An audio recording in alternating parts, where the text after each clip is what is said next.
자, 오늘은 쇼처치, 교회야 보여줘. 무엇을 보여주어야 할까? 같이 말씀을 통해서 알아보려고 합니다. 자, 오늘 첫 번째로 자, 이제 로마로 가는 길. 자, 그 길에서의 바울이 어떠한 모습을 보여주었는지, 바울 자신도 교회로서 만나는 사람들에게 어떠한 섬김을 베풀었는지 한번 살펴보려고 합니다. 자, 바울은 예수님을 믿지 않는 사람들과 어떻게 지냈을까요? 우리가 지난 2주간 살펴봤을 때 우리가 바로 교회이고 또 교회인 우리가 서로 사랑하며 섬겨야 한다고 이야기를 들었었죠. 오늘은 교회인 우리가 믿지 않는 세상 사람들, 믿지 않는 친구들과 어떤 관계를 맺어야 하는지를 살펴보려고 해요.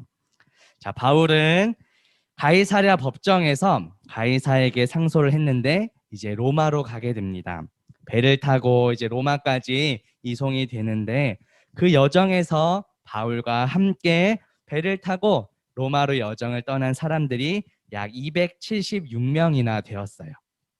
그런데 그 사람들 중 거의 대부분은 아직까지 예수님을 믿지 않는 사람들이었어요. 믿지 않는 사람들과 함께 하면서 긴 여정, 항해를 떠나는 바울의 모습은 과연 어떠했을까요? 또 믿지 않는 그들에게 보였던 바울의 태도, 모습은 어떠했을까요?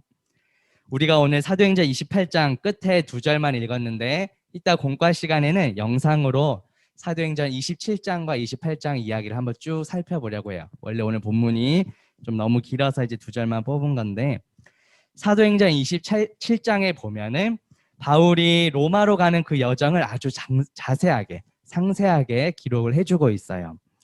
자, 27장에서 처음 나타나는 바울의 모습은 그 사람들에게 경고를 하고 있어요. 경고를 하는 모습을 보여줍니다.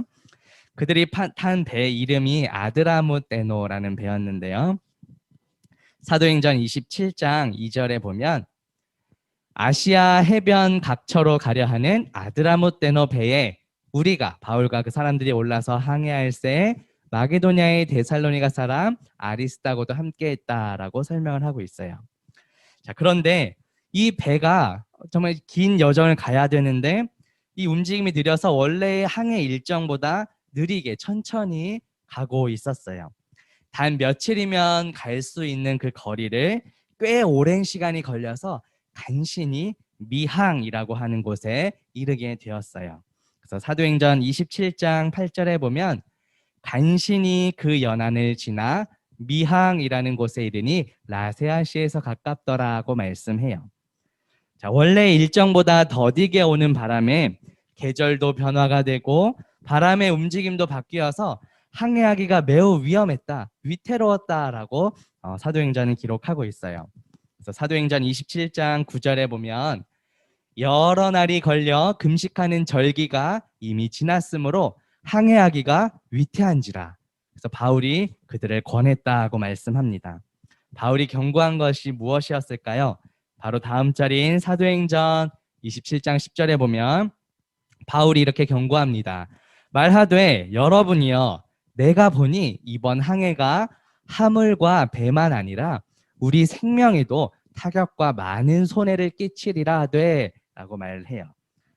이렇게 위태로운 항해를 계속하는 것이 너무 위험하니까 조심해야 한다고 경고를 하고 있어요. 자, 심지어는 이 항해를 계속하는 것이 위험해 보이니까 어떤 방법을 세워야 한다고도 말을 합니다. 자, 이러한 바울의 모습 속에서 자기 자신만을 생각하는 것이 아니라 더 많은 사람들을 걱정하는 바울의 모습을 우리가 발견하게 돼요. 자, 그런데 이러한 바울의 경고임에도 불구하고 그 백부장은 바울을 이끌고 가는 그 장군은 바울의 경고를 듣지 않았어요. 그래서 결국 바울이 경고한 대로 그 배는 광풍을 만나게 됩니다. 사도행전 27장 14절에 보면 얼마 안 되어 섬 가운데로부터 유라굴로라는 광풍이 크게 일어났다고 말해요. 유라굴로는 헬라어 유로스와 라틴어 아퀼로의 합성어인데 북동풍이라는 뜻이에요. 매우 크고 위협적인 광풍이었어요. 자, 그래서 사도행전 27장 15절에 보면 배가 밀려 바람을 맞추어 갈 수 없어 가는 대로 두고 쫓겨갔다라고 말을 해요. 배가 방향을 잡을 수도 없을 만큼 아주 거센 바람이 그들을 위협하고 있었어요. 애초에 바울의 경고를 들었다면 괜찮았을 텐데 듣지 않아서 이러한 일들이 일어나게 된 거예요. 그들은 바람에 이리저리 휩쓸려 다니면서 자신의 목숨을 건지기 위해 모든 짐을 다 바다에 버리고 심지어는 기구까지 버렸어요. 이런 상황이 여러 날이 지나자 살아날 것이라는 희망마저 모두 사라지게 되었어요. 아무런 소망이 없던 그때 바울이 다시 일어나서 이야기합니다. 배에 탄 사람들 중에 유일하게 소망을 품고 바울이 이렇게 이야기해요. 자, 사도행전 27장 21절에 보면 여러 사람이 오래 먹지 못하였음에 바울이 가운데 서서 말하되 여러분이여 내 말을 듣고 그레데에서 떠나지 아니하여 이 타격과 손상을 면하였더라면 좋을 뻔하였느니라 이렇게 말을 해요. 바울은 처음에 내가 했던 경고를 들었으면 참 좋았겠다라고 말을 해요. 이거는 너네가 내 말 안 들었으니까 이렇게 어려움 당하잖아 이렇게 막 놀리고 비아냥거리는 말투가 아니라 안타까움에서 했던 그런 바울의 이야기였어요. 그래서 그런 안타까운 마음을 가지고 이렇게 계속 권면합니다. 사도행전 27장 좀 긴데 22절부터 26절까지를 읽어줄게요. 자, 바울이 다시 권면합니다. 내가 너희를 권하노니 이제는 안심하라. 너희 중 아무도 생명에는 아무런 손상이 없겠고 오직 배뿐이니라.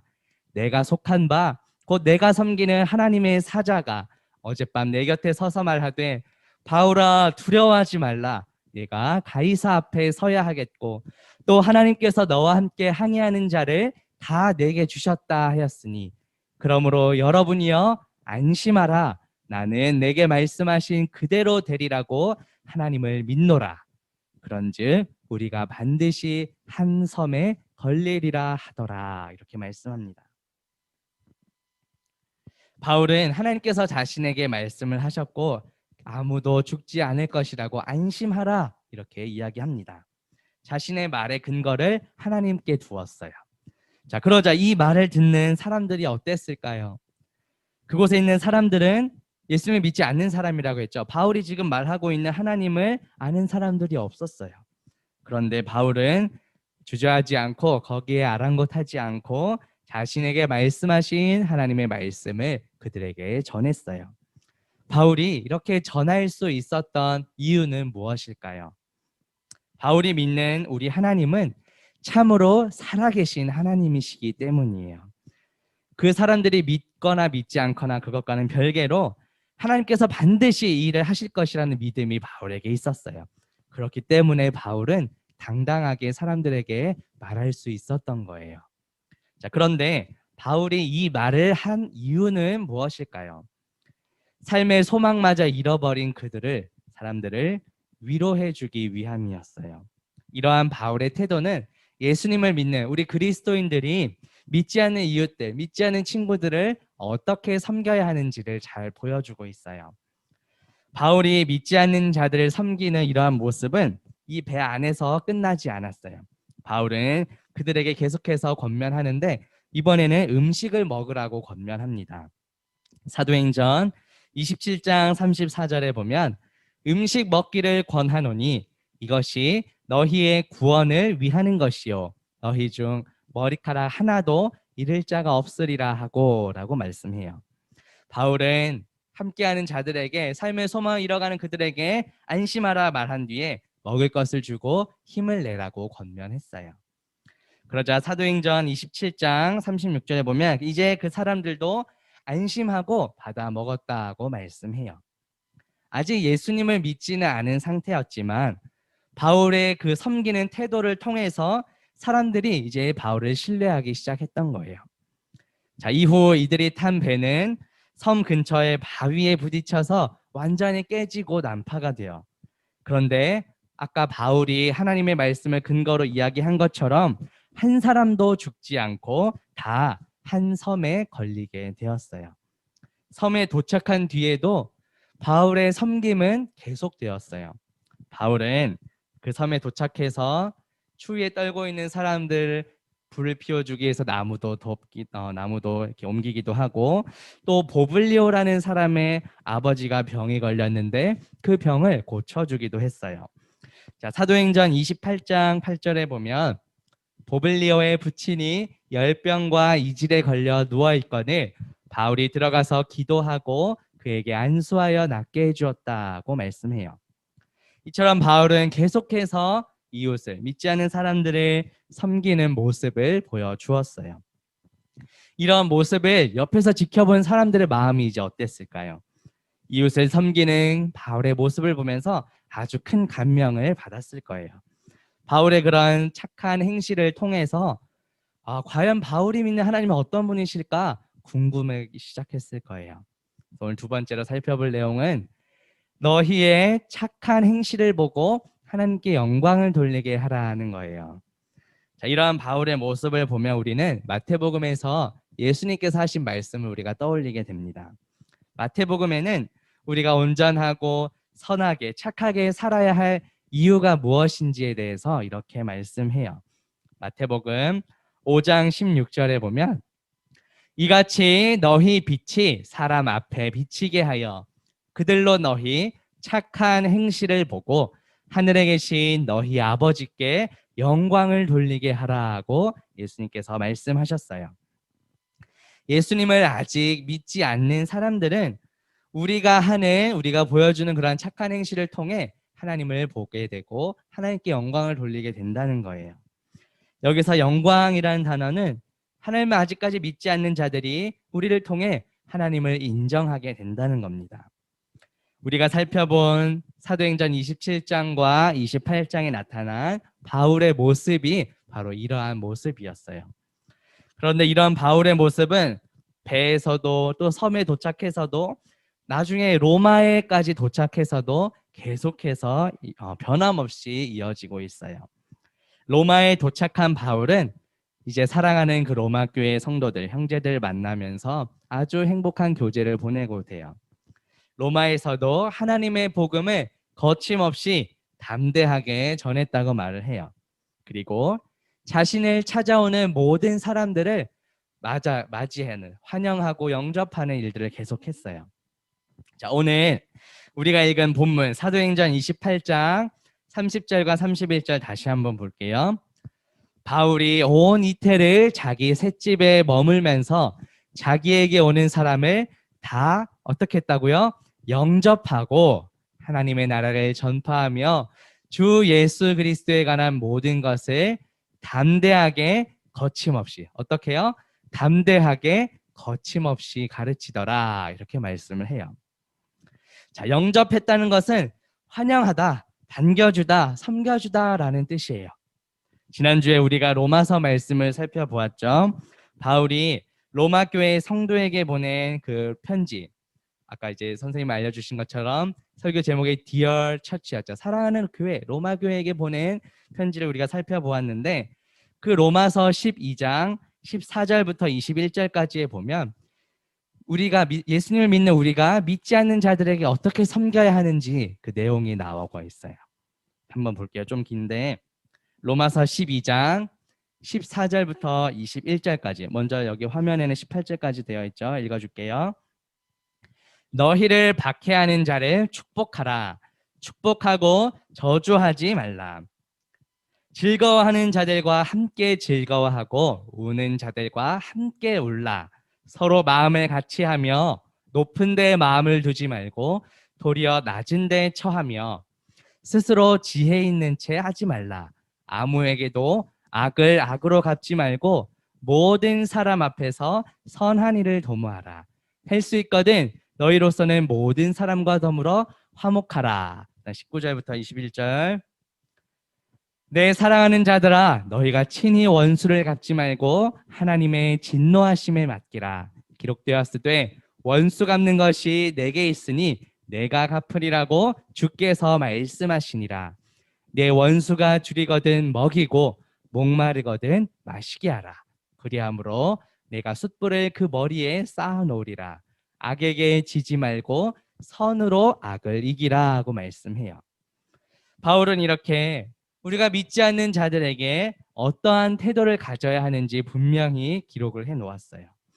우리를 미워하고 박해하고 싫어하고 악한 일을 행하는 그런 사람들에게 악으로 갚지 말고 선으로 갚으라고 말씀을 해요. 아프고 연약하고 힘든 자들을 도와주고 또 슬픈 자들과는 함께 울고 즐거운 자들과는 함께 웃으라고 말씀해요. 이것이 바로 예수를 믿고 난 이후에 교회로서의 우리의 모습, 우리의 교회로서의 우리의 정체성이에요.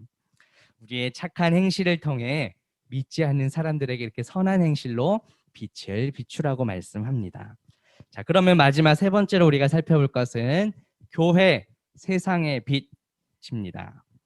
자, 우리가 빛으로서의 정체성을 받았는데 이러한 정체성은 구약 시대부터 주어졌어요. 하나님의 백성인 이스라엘에게 먼저 주어졌어요. 하나님께서는 이스라엘 백성들을 애굽에서 출애굽시켜 주신 이후 구원하신 후에 이렇게 말씀하셨어요. 출애굽기 19장 6절 말씀에 보면 너희가 내게 대하여 제사장 나라가 되며 거룩한 백성이 되리라. 너는 이 말을 이스라엘 자손에게 전할지니라. 이렇게 말씀해요. 이스라엘은 제사장 나라가 된다고 말씀하셨어요. 제사장의 역할은 뭐죠? 제사를 하는 건데 하나님과 우리 인간 사이에 그런 것을 연결해 주는 역할이에요. 그래서 이스라엘이 제사장 나라가 된다는 것은 이 이스라엘을 통해 다른 나라 사람들도 이방인들도 하나님께 나올 수 있다는 것을 이야기해요. 자, 그럼 어떻게 나올 수 있을까요?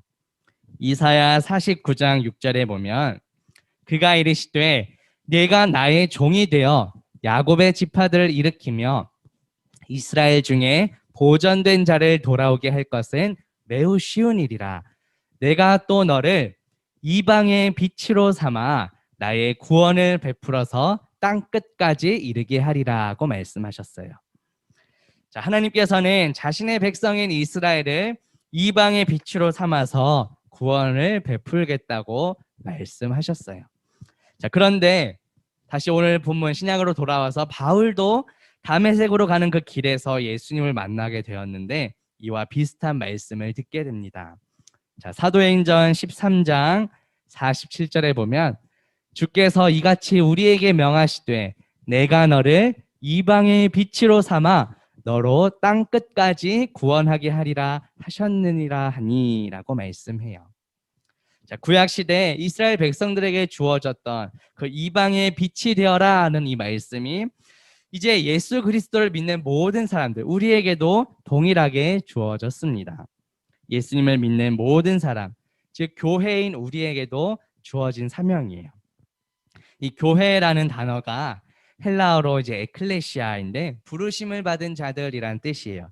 이것은 구약에서 하나님의 백성들을 가리키는 이 히브리어 카하를 이제 헬라어로 번역한 단어인데 이제 우리말로 교회라고 이제 번역이 된 거예요. 자, 따라서 교회인 우리는 구약의 이스라엘 백성들과 같이 먼저 이방의 빛으로서 살아가야 돼요. 그리고 그 빛을 통해 하나님께서 구원을 이루어 가시도록, 하나님께서 구원을 베푸시도록 해야 합니다. 자, 그럼 결론. 자, 우리는 그럼 세상과 이웃에게, 믿지 않는 자들에게 어떠한 태도를 보여야 할까요?